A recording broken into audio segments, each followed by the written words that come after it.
bem com vocês? Eu espero que sim. Hoje eu vim fazer um vídeo pra vocês muito especial, que é que eu não tenho unha.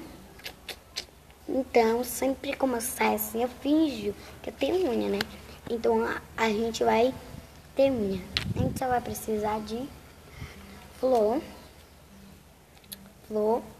qualquer cor, flor, mato e água, que eu vou botar aqui.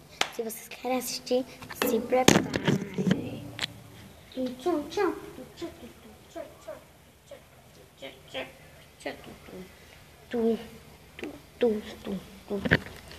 Então, voltei aí. Então, vamos começar. E também esqueci. Precisa de uma tesourinha. Se você quiser, mil de um lápis de cor, que vocês vão saber. Então, eu peguei logo ela. Bem bonitinha.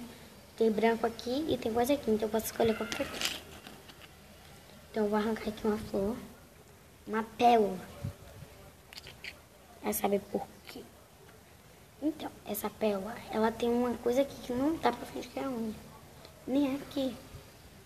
Então, praticamente, o que eu vou fazer, que já dá pra vocês verem, que eu vou cortar. E nesse cortar tem que ficar reto. Se não ficar reto, não presta.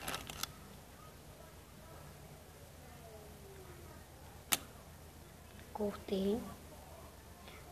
Aí porque você tem que molhar a mão pra ficar molhado e não descolar.